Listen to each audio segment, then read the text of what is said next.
আসসালামু আলাইকুম। আমি এখন আনবক্সিং করতে যাচ্ছি। এখন বর্তমানে একদম ভাইরাল একটা প্রোডাক্ট। আর এই প্রোডাক্টটা কিন্তু এখন রমজান মাসে বিশেষ করে আমাদের মা বোনদের খুব বেশি প্রয়োজন। তো চলুন আনবক্সিং করি, কথা আর বাড়াবো না। বক্সটা খোলার পরে এরকম বাবল পেপার দিয়ে র্যাপিং করা একটা ব্লেন্ডার পাওয়া যাবে। আর হচ্ছে ভেতরে একটা ইউজার ম্যানুয়াল পাওয়া যাবে এরকম। আসুন আমরা ব্লেন্ডারটাকে দেখি, যেটা ব্লেন্ডার বলি বা গ্রাইন্ডার বলি। ওকে, সো আমরা এটার সাথে একটু পরিচিত হয়ে নেই। প্রথমে হচ্ছে আমরা যে ঢাকনাটা পাবো, ঢাকনার উপরে কিন্তু এই সুইচটা থাকবে। ঢাকনাটা অনেক সুন্দর এবং উন্নত মানের প্লাস্টিক দিয়ে তৈরি করা। এয়ার টাইট করার জন্য হচ্ছে এখানে রাবার দেওয়া আছে। আর এই ব্লেডটা দেখেন, ব্লেডটা কিন্তু খুবই উন্নত মানের স্টেইনলেস স্টিল। আর এটা কিন্তু অনেক ধারালো এবং যে কোনো ধরনের যে কোনো কিছু দিলে এটাকে একদম গ্রাইন্ড করে ফেলবে, মিহি করে ফেলবে। এই যে হচ্ছে অন অফ সুইচটা এখানে থাকে। ঢাকনাটা লাগানোর পরে হচ্ছে আমি সেটা দেখাচ্ছি। ধরার জন্য হাতল থাকবে। এটার ওয়াট হচ্ছে 250। এইখানটায় আমরা খেয়াল রাখবো যাতে এইটা বরাবর বসে, তাহলেই হচ্ছে সুইচের বরাবর বসবে। এবং এভাবে চাপ দিয়ে অন অফ করতে হবে। মেশিনটা থেকে কি কি গুঁড়ো করা যায় দেখি। আমার কাছে আছে হচ্ছে আদা, শুকনা মরিচ, আর এই আছে হচ্ছে রসুন। তো এই তিনটা আইটেম গুঁড়া করে এখন আপনাদেরকে লাইভে দেখাবো সরাসরি একদম। তো প্রথম আমি যেহেতু শুকনো অবস্থায় গুঁড়ো করতে হবে, আমি মরিচগুলোকে দিয়ে দিচ্ছি। এটাকে এই বরাবর বসিয়ে ঢেকে দিলাম। বিসমিল্লাহ।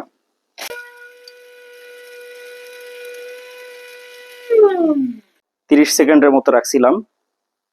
এই যে দেখেন কতটা গুঁড়া হয়েছে। কি মরিচ দিয়েছিলাম আর কি হয়েছে। আমি এই যে দেখেন একদম একটুখানি সময়, অল্প একটু সময় রাখছি। এই যে দেখেন একদম কিন্তু গুঁড়া হয়ে গেছে, একদম পাউডার হয়ে গেছে, তরকারি খাওয়ার মতো হয়ে গেছে।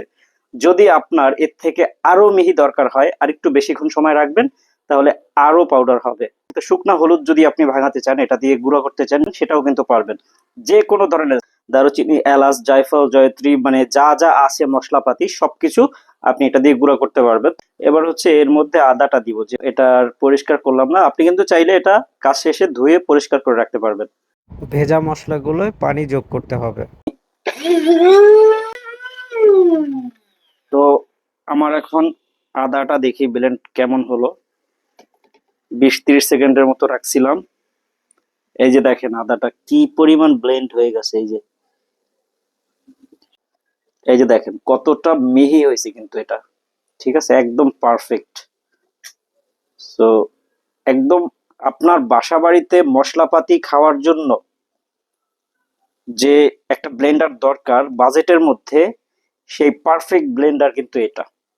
রসুনটাকে ব্লেন্ড করে দেখাই। এখানে কিন্তু আপনারা অনেকে জিজ্ঞেস করেন যে কি পরিমাণে মশলা গুঁড়া করা যাবে।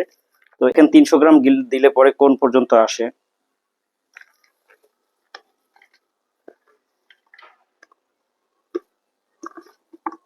এই যে দেখেন 300 গ্রাম, আরো কিন্তু প্রায় 150 থেকে 200 গ্রামের মতো এখনো দেয়া যাবে এটাতে।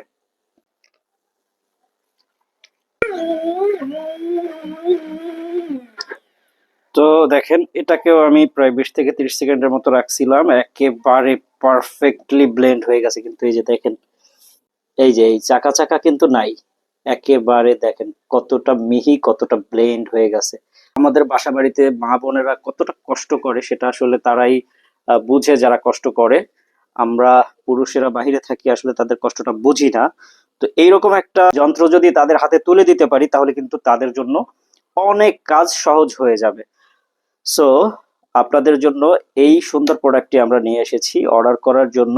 স্ক্রিনে দেওয়া নাম্বারে কল করেন অথবা আমাদের পেজে মেসেজ করেন। অথবা নিচে অর্ডার নাও বাটন পাবেন, সেই অর্ডার নাও বাটনে ক্লিক করে অর্ডারটি সাবমিট করে দেবেন। আমাদের প্রতিনিধি আপনাকে কল করে অর্ডার কনফার্ম করে দেবে এবং আপনার ঠিকানায় বাংলাদেশের যে কোনো জায়গায় হোক না কেন, আমাদের ডেলিভারি ম্যান আপনার হাতে পৌঁছে দিয়ে আসবে।